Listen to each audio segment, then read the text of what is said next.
Mga ka-Republic, umaasa si Gilas coach Tim Cone na ang kabiguan ng kanyang team sa Pocket Tournament sa Qatar ay magsisilbing inspirasyon para sa kanyang mga players sa kanilang huling dalawang laro sa final leg ng Asia Cup qualifiers. Pero para sa mga talangka, malabo raw makaulit sa New Zealand ang Gilas. At sigurado ang mga talangkaring ito ang nagwiwis na sana'y matalo ang Ginebra sa paparating na Commissioner's Cup Best of 7 semifinal series kontra sa Northport. Gaano nga ba kalaki o kaliit ang chance ng Gin Kings laban sa Batang Pierre? Pag-uusapan po natin yan, pero bago ang lahat ay maglalambing po ako sa inyo na isubscribe ninyo itong ating channel. At kung di masyadong makakaabala ay i-like at paki-share na rin ninyo. Malaking bagay po yan sa aming mga vlogger. Maraming salamat.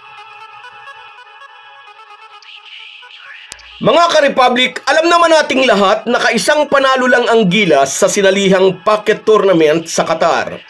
Dahil dito nabuhay ang dugo ng mga talangka. Ang mga Gilas supporters naman, sinabing nagtago lang ng laro si Tim Cone.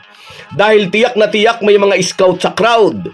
Kung inyong natatandaan, noong si Tim Cone ay assistant pa lang ni Chot Reyes sa Gilas, personal niyang pinanuod sa ibang bansa ang laban ng isang kupunan na nakatakdang makalaban ng ating national team. At dahil nga gumagawa ng ingay ang Gilas as of late sa ilalim ng guidance ng American mentor mula gold medal sa Hangzhou Asian Games, tinatalo natin ang mga European teams at ngayon ay 4-0 ang Gilas sa Asia Cup qualifiers kung saan pinadapa nila ang malakas na kupunan ng New Zealand. Kaya naman kinukonsider na ng maraming European country isang malakas na threat sa kanila ang Gilas. Qualified na ang Pilipinas sa Asia Cup na gaganapin sa Jeddah, Saudi Arabia sa darating na buwan ng Agosto. Regardless kung anuman ang maging resulta ng dalawang huling laro ng Gilas kontra Chinese Taipei and New Zealand. Laban sa New Taipei, heavy favorite ang Gilas. Ngunit hindi pa rin dapat magkampante ang ating mga players. Sabi nga ni Tim Cone, umaasa raw siya na magiging motivation sa Gilas ang di magandang kampanya nila sa Pocket Tournament sa Qatar. Importante ang mga larong iyon kahit friendlies lang. Basta international game, importante raw na manalo tayo. Importante, ngunit hindi naman krusyal para sa kampanya ng Gilas.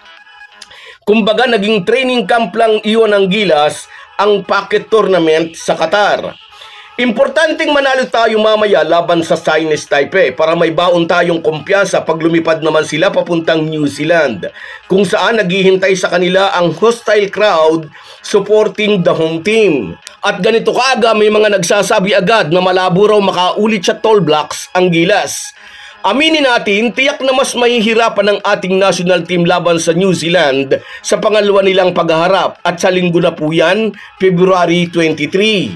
Nagbalasan ng lineup ang toll blocks matapos padapain ng Gilas noong Nobyembre sa MOA Arena. Hindi naman mga Pilipino ang referee, pero kumuda si Corey Webster sa social media. Cooking show raw, may talangka rin pala ito sa utak kapag natatalo.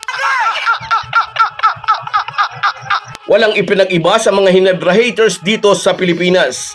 Basta manalo ang Ginebra, sinisisi ang mga referee.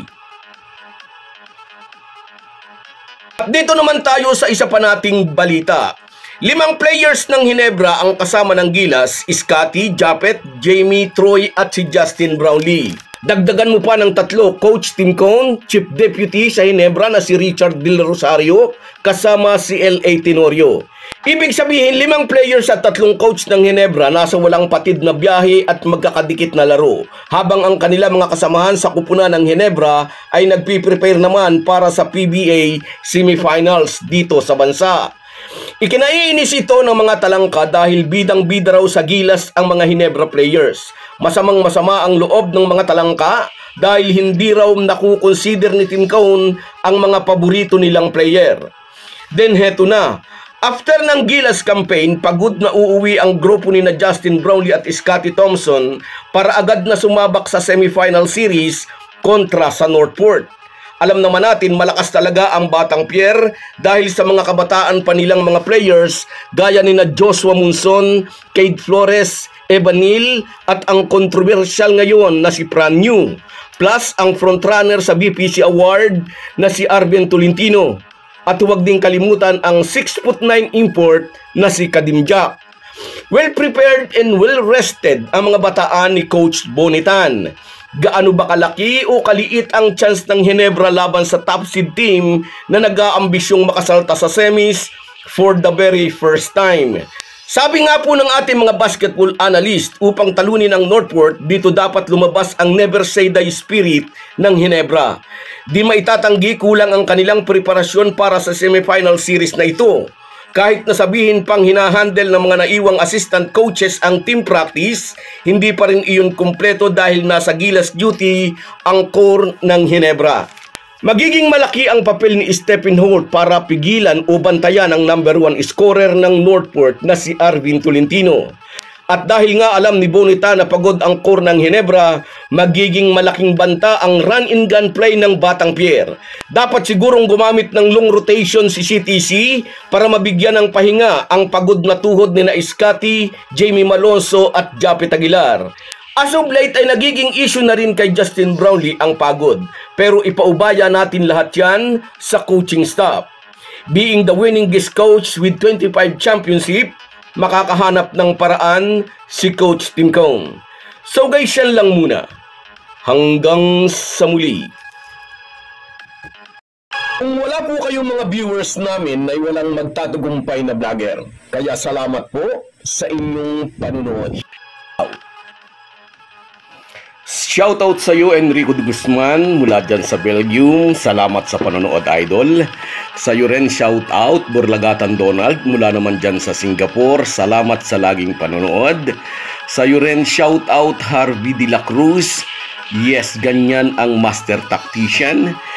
Sa iyo rin, Mia Udtuhan. Good luck sa Gilas Pilipinas natin, sabi niya. At sa iyo rin, shoutout, Disilito Molina, mula naman dyan sa Italy. Salamat sa suporta, idol. Sa iyo rin, Herminia Balinget, lagi itong narito, hindi nawawala. Salamat. Sa iyo rin, Remedios Mansinido, good luck sa Gilas, sabi niya. Sa iyo rin, shout out Norman Flores, mabuhay ka rin, idol. Salamat, lagi kang nanonood. At sa iyo rin, shout out Arsenia Valdez Arce Bautista, shout out sa iyo, at sa iyo Lawrence Coreg. Maraming salamat sa inyong lahat. Kahit gaano po tayo kabisi ay huwag po nating kalimutan ang ating buhay espiritual. Lagi po tayong magpasalamat sa bawat araw na dagdag sa ating buhay. Malaki po ang maitutulong ng pananalangin araw-araw. Isang paalala po mula sa inyong Halo Halo Sports Republic.